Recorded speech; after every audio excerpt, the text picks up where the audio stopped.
அன்பிற்கினியவர்களே, மறுபடியும் தத்துவம் அசி என்பதை பற்றிய ஒரு முதல் பகுதியில் லவ் இஸ் காட் என்ற ஒரு கருத்தாக்கத்தை உங்களிடம் நான் சமர்ப்பித்திருந்தேன். மறுபடியும் அதனுடைய தொடர்ச்சியாக அன்புதான் அன்பினுடைய அதி நுண் மின் மென் உணர்வு அதிர்வலைகள் நம்முடைய உடம்பில் இருக்கக்கூடிய பல லட்சம் கோடி செல்களுக்குள்ளே இருக்கக்கூடிய டிஎன்ஏக்களிலும் இருக்கின்றன என்பதை பற்றி நம்ம முதலிலே சொல்லியிருந்தோம். அதை பார்ப்பதோ தொடுவதோ முடியாதது. அந்த அன்பின் வடிவமாக இருப்பதுதான், அன்பினுடைய ஒரு பிம்பமாக இருப்பதுதான் ஆத்மா. ஆத்மா என்று பெயரிடப்பட்டிருக்கிற சோல். அதை நம்ம சூப்பர் கான்சியஸ்னஸ்ன்னு சொல்கிறாங்க. ஓகே, இப்போ இது எப்படி எல்லோருக்குள்ளேயும் இருக்கு? பிறந்த நொடியிலிருந்தே வந்தது. அதில் எந்த ரகசியமே இல்லை. பிறந்த நொடியிலிருந்து ஒவ்வொருவருக்கும் அவர்கள் கருவறையிலிருந்து வெளிவரும்போதே வந்தது. எந்த வந்தது? அன்பும் உண்மையினுடைய அதிர்வலைகளும். உண்மையுடைய அதிர்வலைகள்னா அந்த உண்மை என்ற ஒரு உணர்வு, அது மைக்ரோவேவாக அதிர்வலையோடே உள்ளே இருக்கிறது. அதே மாதிரி அன்பு அப்படியே இருக்கிறது. நாம் அன்பை உணர்கிறோம் என்று சொல்லுகிறோம் அல்லவா? உண்மையை உணர்கிறோம் என்று சொல்லுகிறோம் அல்லவா? வள்ளுவன் சொன்ன எப்பொருள் எத்தன்மை தாயினும் அப்பொருள் மெய்ப்பொருள் காண்பது அறிவு என்று அந்த மெய் உணர்வை உணர்கின்றோம் அல்லவா? இவைகளெல்லாம் அந்த அன்பின் வழிபட்டது, உண்மையின் வழிபட்டது. அதனால தான் அன்பையும் உண்மையையும் நீங்கள் மறைத்து வைத்து விடவே முடியாது. வள்ளுவனுடைய விஷயமெல்லாம் நம்ம உண்மைன்னு சொல்கிறோம், பொழிப்புரையே சொல்லலை. அன்பிற்கும் உண்டோ அடைக்கும் தாழ், அதை மறைக்கவே முடியாது. அது மாதிரி உண்மைக்கும் உண்டோ அடைக்கும் தாழ்னு சொல்லலாம். இப்போ இது ரெண்டு சொல்லலாம். இந்த எல்லாமே ஒவ்வொருவருக்குள்ளேயும் பொதிந்து பிறந்ததிலிருந்தே வந்தது. அது இன்றைக்கு என்ன வந்துருச்சு? கரப்டட் ஜீன்ஸாகவும் வருது. அதாவது நம்மளுடைய எல்லாருக்குள்ளேயும் எல்லாமும் இருக்கிறது என்பதை இதுவரை கண்டுபிடிக்கப்பட்டிருக்கிறது. அதைத்தான் அண்டத்தில் இருக்கும் அனைத்தும் பிண்டத்தில் இருக்கின்றன. ஒவ்வொரு பிண்டத்திற்குள்ளும் ஒவ்வொரு உடலுக்குள்ளும் இருக்கின்றன. நம்மளுடைய ஞானிகள் சொன்னது மறை விஷயம். இது உண்மையா என்றால் 100க்கு 100 உண்மை. என்னுடைய உணர்வுப்படி நாம் அதை எடுக்க முடியவில்லை அல்லது எடுத்து முடிக்க முடியவில்லை, அவ்வளவுதான். தொட்டனை தூறும் மணற்கேணி மாந்தர்க்கு கற்றனை தூறும் அறிவு என்று வள்ளுவன் சொன்ன தோண்டி தோண்டி நாம் எடுக்க முடியவில்லை. அவர் சொல்லி இருக்கக்கூடிய அந்த கற்க கசடர கற்பவை கற்றபின், அந்த யாதை கற்றால் தோன்ற முடியுமோ, எதை கற்றால், எதை எவன் கற்றால், ஒவ்வொரு மனிதனும், இதையே நான் விளக்கம் சொல்லிட்டு அப்புறம் போறேன்னா, ஒவ்வொரு மனிதனும் தனித்தனியானவன் என்பது எல்லா விதங்களிலும் இன்றைக்கு அறிவியல் பூர்வமாக நிரூபிக்கப்பட்டு விட்டது. Every child is unique. ஆமாம், அந்த யூனிக் என்ன என்பது இன்றைக்கு அறிவியல் பூர்வமாக மரபணு திறன்கள், அதுதான் சொல்லலாம். அது நிறைய விஷயங்கள் இருக்கு.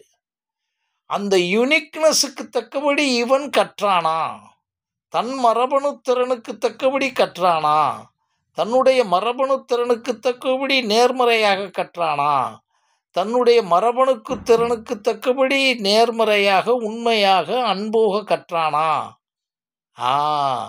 அப்படி கற்கக்கூடிய நிலையில் தூண்டப்படக்கூடிய எதில், உங்களுடைய மூளையில் இருக்கக்கூடிய பல லட்சம் கோடி நியூரான்களில் இருக்கக்கூடிய ஒன்றை தூண்டும் அளவுதான் வள்ளுவன் சொன்ன தொட்டனை தூறு மணற்கேணி மாந்தர்க்கு. அப்படி வந்தவைகள் தான் சுருக்கமாக சொன்னால் இன்றைக்கு இருக்கக்கூடிய மெய்ஞானம் வரை அதே மாதிரி விஞ்ஞானம் வரை. விஞ்ஞானம் எப்படி வந்தது? ஒரு மனிதனுடைய மூளைக்குள் இருந்தானே வந்தது. இது நீங்கள் நினச்சி பாருங்க. ஒவ்வொரு நாளும் எத்தனை ஆயிரக்கணக்கான புது புது கண்டுபிடிப்புகள் யூடியூப்பில் போட்டிங்கன்னா வந்துக்கிட்டே இருக்கு. புதுசு புதுசாக வந்துக்கிட்டு இருக்கு. கண்டுபிடிப்புகள் மட்டும் இல்லை, ஒரு விஷயத்தை சொல்லுவதில் கூட புதுமையாகிவிட்டது. எழுத்துக்களை நினச்சி பாருங்க. முத எழுத்துக்கள் எதில் இருந்தது? எங்கெங்கேயோ கண்டுபிடிச்சு, அது அப்புறம் கல்லில் கண்டுபிடிச்சு, கல்லில் செதுக்கப்பட்டதை கண்டுபிடிச்சு, அப்புறம் ஓலை வந்து இன்னைக்கு இருக்கக்கூடிய எழுத்தின் வடிவங்கள் எத்தனை வகையாக மாறிடுச்சு. இதெல்லாம் யாரும் ஒரு மனிதனால் அல்லது பல மனிதன்களால் அல்லது ஒரு குழு மனிதன்களால் கண்டுபிடிக்கப்பட்டதானே. இப்போ அப்படியே வாங்க, அதே மாதிரி உங்களுக்குள்ள இருக்கக்கூடிய எல்லா மனிதனுக்குள்ளேயும் டிஎன்ஏ இருப்பது போல போன எபிசோட்ல பேசிட்டேன். இது நீங்கள் தோண்ட தோண்ட வருவது எது? உங்களுடைய அறிவு. அன்பும் கருணையும் சத்தியமும் உண்மையும் நேர்மையும் தோண்டுவதல்ல, ஆல்ரெடி பில்டட் என்பதை உணர்ந்து கொள்ளணும். அதனால தான் ஒரு உடலில் பில்டடு இதயம்னு சொல்கிறாங்க. இதயம் என்பது ஒரு சின்ன புள்ளி. நம்ம சொல்கிறது நம்மளுடைய சுயவியல் கோட்பாட்டின்படி ஒவ்வொரு மனிதனுக்குள்ளேயும் ஒவ்வொரு மனிதனுக்குள்ள இருக்கக்கூடிய பல லட்சம் கோடியில் இருக்கக்கூடிய செல்களிலும் பதியப்பட்டிருக்கிறது. அது ரொம்ப முக்கியமான விஷயம். அது மட்டும் பதியலை. உலகத்தில் இப்போ நம்ம தியரி ஆஃப் மல்டிபிள் இன்டெலிஜென்ஸ் படி 10 ஸ்மார்ட் இருக்குது, 10 மரபணு திறன்கள் இருக்குன்னு சொல்கிறாங்க. நம்மளுடைய இந்திய மரபணுப்படி 64 கலைகள் ஆல்ரெடி வந்துருச்சு. அப்போ 64 ஜீன்ஸ் ஆல்ரெடி வந்துருச்சு. ப்ரூஸ் லிப்டன் போன்றவர்களுடைய டெக்ளரேஷன் படி குறைந்தது பல ஆயிரம் ஜீன்ஸ்கள் இருக்குது. அது கிளை ஜீன்களாக சார்பு ஜீன்களாகலாம் இருக்கு. பட் சுயவியல் கோட்பாடு என்ன சொல்லுதுன்னா, அண்டத்தில் இருப்பதெல்லாம் பிண்டத்தில் இருக்கிறது என்று சொல்வதை 100க்கு 100 லட்சம் மடங்கு உண்மை. இந்த உலகம், இந்த பிரபஞ்சத்தில் இருக்கக்கூடிய ஒவ்வொரு அணுவணுமான இயக்கத்தில் இருக்கக்கூடிய உணர்வும், அது ஒரு செல் உயிராக இருக்கட்டும், 2 செல் உயிராக இருக்கட்டும், 3 செல் உயிராக இருக்கட்டும், 4, 5 அறிவி உள்ள உயிரினங்களாக இருக்கட்டும், அதே போல் மரம், செடி, கொடி, பஞ்சபூதங்கள், பூமியினுடைய இயக்கங்கள், இங்கே பிரபஞ்சத்திற்குரிய ஒவ்வொரு அணுவனும், அதை போல் முதல் மனிதன் பிறந்த என்றைக்கு எண்ணம் வந்ததோ அன்றிலிருந்து இன்றைக்கு வரை இருக்கக்கூடிய பிறந்து இருந்து இறந்த அத்தனை பேருடைய எல்லா விதமான அறிவும் ஆற்றலும் அவர்கள் விட்டுப்போன சிந்தனைகளும் எல்லா மனிதனுக்குள்ளேயும் இருக்கிறது. ஆனால் சதவீதங்கள் மாறும் according to his genetical intelligence. மரபணு திறன்களுக்கு தக்கபடியும் உள்வாங்குதலுக்கு தக்கபடியும் அவனுடைய சூழலுக்கு தக்கபடியும் மாறும். ஆனால் எல்லாருக்குள்ளேயும் இருக்கிறது. இசை எல்லோருக்குள்ளேயும் இல்லை என்றால் இசையை இசைத்தவனிடம் நாம் எப்படி பார்த்துருக்க முடியும்? இளையராஜாவின் இசையையும் கர்நாடிக் இசையையும் நாம் ரசிக்கிறோம்னா நமக்குள்ளே இருந்தது. அவர்கள் அதை எப்படி பண்ணிட்டாங்க? அவங்க அதை பாவனை பண்ணி பயிற்சி பண்ணி அதில் பாண்டித்தியம் பண்ணியிருக்காங்க. நாம் அதை எடுத்துக்கிட்டோம். இசை அது எந்த இசையாக இருந்தாலும் நம்ம கேட்போம். காரணம், இசை இருக்கிறது. அப்போ எப்படி உலகத்தில் இருக்கக்கூடிய எல்லா இசையும் நமக்குள்ளே இருக்கிறதுன்னு அர்த்தம். அதே மாதிரி எழுத்து, மொழி, பேச்சு, இது மாதிரியே இவ்வளவும் இருக்குது. அப்போ உலகத்திற்கு அத்தனை இருக்குது. அதில் தான் நம்ம ஏற்கனவே சொல்லியிருந்தோம், வாடிய பயிரை கண்ட போதெல்லாம் நம்மளுடைய உதாரணத்துக்கு ஈஸியாக சொல்கிறோம். அப்படி இல்லையே. நம்மளுடைய சாதாரண ஒரு ஒரு ஒரு டாக், நம்ம வீட்டில் இருக்க ஒரு டாக் ஒரு மாதிரி தடுமாறுனா இவர் பதறாங்க. அந்த அந்த அவர்கள் வளரக்கூடிய அந்த செல்ல பிராணிகளுக்கு ஏதாச்சும் ஒரு அவ்வளோ கஷ்டம். தன் குழந்தைக்கு கொடுக்கக்கூடிய உணவை காட்டிலும் அப்படி கான்சன்ட்ரேட் பண்ணுறாங்க. அவருடைய முகத்தை பார்த்து வாடிடுச்சுன்றாங்க. எப்படி முடியும்? வாடிய பயிரை கண்ட போதெல்லாம் வாடினேன்னு அவர் சொன்னது மாதிரி வாடிய பிராணியை, தன்னுடைய செல்லப்பிராணியை கண்டபோதெல்லாம் இவர்கள் வாடுவதற்கு காரணம் அந்த that vibrating sense of love தான். அவ்வளோதான். இப்போ இது இருக்கா? இப்போ இதை நாம் என்ன செஞ்சுக்கிட்டோம், இந்த புதைந்து இருக்கிற விஷயத்த, நாம் எல்லாருக்குள்ளேயும் கொண்டு வந்த விஷயத்த நாம் என்ன ஆகிறோம்? அப்போ அந்த இடத்துல தான் நீங்கள் மாபெரும் ரகசியத்தை ஒன்றை புரிந்து கொள்ள வேண்டும். அங்கே தான் இந்த இறையினுடைய இணையில்லா விளையாட்டு, அந்த சாட்டையில்லா பம்பரம் போல் ஆட்டி வைக்கும். அதாவது நாம் கற்பனைக்குள்ளே போகாமல் அறிவியல் பூர்வமாக, கற்பனைக்குள் போயிடாதீங்க, அறிவியல் பூர்வமாக ஆட்டி வைக்கும் அப்படின்ற விஷயம் போல, அந்த ஒரே சக்தி, மகா சக்தி, முதல் சக்தி, மூலத்தின் முடிவுகள் சக்தி நம்மை ஆட்டி வைக்கிறது அல்லது இயக்குகிறது என்பதை உணர முடியும். இத்தனை கோடிக்கணக்கான உயிரினங்கள், எண்ணிக்கையற்ற இயக்கங்கள், இதையெல்லாம் இயக்கி கொண்டு அசையாமல் ஒரு சக்தி இருக்கிறது. அவ்வளோதான் வச்சுக்கோங்க. அது சூரியனாக இருக்கட்டும், சந்திரன், இதெல்லாம் எல்லாருக்கும் தெரிஞ்ச விஷயந்தான். பட் இது எப்படின்னா, கேட்டுட்டு அதை வணங்கி விடுகிறீர்கள், பயந்து விடுகிறீர்கள். யாரோ ஒருத்தர் 4 பேர் உருவாக்கிறான். கோவில் கட்டியது பொய்யா? முரசொலியில் இதில் பேசுனது மாதிரி கோயில் கட்டியதெல்லாம் பொய் கிடையாது. அதுக்கு பிறகு அந்த வசனம், பராசக்தி வசனத்தை போட்டு பார்த்துங்க. ஒன்று மட்டும் உறுதி, இதை பூரா எங்கே சிதைக்கிறோம்? நம்ம எல்லாரும் குழந்தையிலிருந்து சிதைக்கிறோம். சாதாரணமாக குப்பையை கொட்டி விட்டாங்க அப்படின்லாம் சொல்லவே இல்லை. ஜாதி மதம்லாம் சொல்ல, எப்படி இருந்தாலும் என்விரான்மெண்ட்ஸில் சிதைக்கப்பட்டிருக்கிறோம். இப்போ சிதைக்கப்பட்டிருக்கிறோம் என்பதை ஒத்துக்கிட்டோம். எப்படி இந்த பூமி, இந்த புண்ணிய பூமி, விவேகானந்தர் சொன்னது மாதிரி சிதைக்கப்பட்டிருக்கிறது எல்லா விதமான கெடுதல்கள்னாலையும், ஒன்று வென்றுள்ள.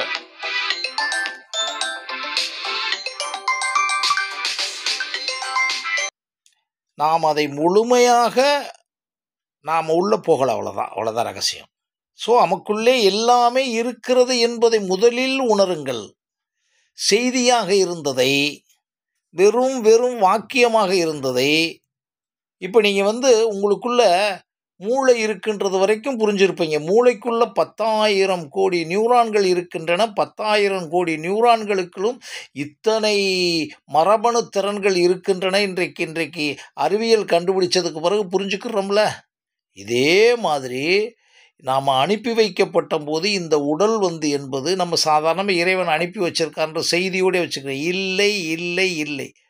இந்த உலகத்தையே ஆளக்கூடிய சுவாமி விவேகானந்தர் சொன்ன you have unlimited energy, you can do anything and everything என்று சொன்னதை, அவர் சாதித்து விட்டு போனதை, ஐன்ஸ்டீன் சாதித்து விட்டு போனதை, அப்துல் கலாம் சாதித்து விட்டு போனதை, இறையன்பு போன்றவர்கள் சாதித்து கொண்டு இருப்பதை நல்லா புரிஞ்சுக்கிறணும். ஒவ்வொரு மனிதனும் அவரவர்கள் துறையில் சாதிக்க முடியும் என்பதற்குரிய எல்லாமே நீங்கள் எங்கேயுமே விலைக்கு வாங்கவோ எந்தவித நிறுவனங்களினால் படிப்பதோ இல்லை, உங்களுக்குள்ளே இருக்கிறது. அதைத்தான் சுவாமி விவேகானந்தர் சொன்னதைத்தான் நான் you can determine your destiny. இதை எப்படின்னா, ஏன் முடியலைன்றதுக்கு தான் இன்றைக்கு இருக்கக்கூடிய தோன்றிய அத்தனை மூட நம்பிக்கைகளும், அத்தனை மாயைகளும், அத்தனை அனாவசியமான பேராசைகளும், பொறாமைகளும், போட்டிகளும், ஊழலும், லஞ்சமும் உண்மையெல்லாம் அழிந்து போயிருச்சுன்னு சொல்கிறீங்கல்ல. அதுக்கு காரணம் இதை முழுமையாக புரியாதது. அதைத்தான் நம்ம ஜூனியர் ஐஏஎஸ் அகாடமி மூலம் குழந்தைகளுக்கு கொடுக்க ஆரம்பிச்சிருக்கோம். பட் மெட்டீரியலை புரிஞ்சுக்கோங்க. அப்போ இதை தோண்டி எடுப்பதற்கு யாருக்கும் தெரியலை. ஆனால் தோண்டி எடுப்பது முக்கியமில்லை. அறிவாளியாக இருக்கிற ஒருத்தன் தான் இன்னைக்கு உலகத்தை பூரா கெடுக்கிற அத்தனை ஸ்ட்ராட்டஜியும் கண்டுபிடிச்சி இன்னைக்கு மக்கள் பூரா உயிரை பணைய வச்சு வாழ்ந்துக்கிட்டு இருக்குது. ஒரே ஒரு திருடனுக்காக இன்றைக்கு அரசியலாக இருக்கட்டும், ஆன்மீகமாக இருக்கட்டும், மற்ற தொழில்துறைகளை, ஒரு தனி மனிதனுடைய அத்தனை லட்சம் கோடிகளை நாம் கொடுத்துக்கிட்டு இருக்கோமே. காரணம், அவன் கண்டுபிடிக்கிற ஒரு ஒரு ஒரு ஒரு மால் ப்ராக்டிஸ் தான். அப்போ நமக்கு தெரியலை, நம்புகிறோம் இல்லையா? அது நம்பிக்கையாக தானே செய்கிறோம். நம்ம செய்ய முடியாது. ஆனால் அவங்க ஏமாத்துறாங்க. இதை பற்றி ரொம்ப பேச வேண்டியதில்லை. பட் ஒன்று மட்டும் புரிந்துக்கங்க. ஒவ்வொரு குழந்தைக்குள்ளேயும் ஒரு மாபெரும் பிரபஞ்சம் இருக்கிறது. உலகத்தையே ஆளக்கூடிய சக்தி இருக்கிறது. இதை நாம் தோண்டி எடுக்கக்கூடிய பயிற்சிகளில் முக்கியம். தோண்டி எடுத்தாலும் அந்த குழந்தையை ஒரு வயதிலிருந்து உண்மையினுடைய ரகசியங்களோடு, சத்தியத்தினுடைய ரகசியங்களோடு, அன்பினுடைய ரகசியங்களோடு வளர்த்தால்தான் நான் சொல்லக்கூடிய இந்த விஷயம் உங்களுக்கு பிடிபடும். ஆனால் நாம் எல்லாமே வச்சிருக்கோம் அப்படின்றத ஜஸ்ட் புரிஞ்சுக்குங்க. அதை நம்ம எடுக்க தவறுவதல்ல. நம்முடைய சுயநலங்களினால், பேராசைகளினால், அல்லது ஆசைகளினால், அல்லது மாயைகளினால், கற்பனைகளினால், பொய்மைகளினால், அறியாமையினால் இழந்து கொண்டே இருக்கிறோம். இப்போ இந்த ஸ்பார்க்கை புரிஞ்சுக்குங்க. நெக்ஸ்ட் நான் வர்றேன்.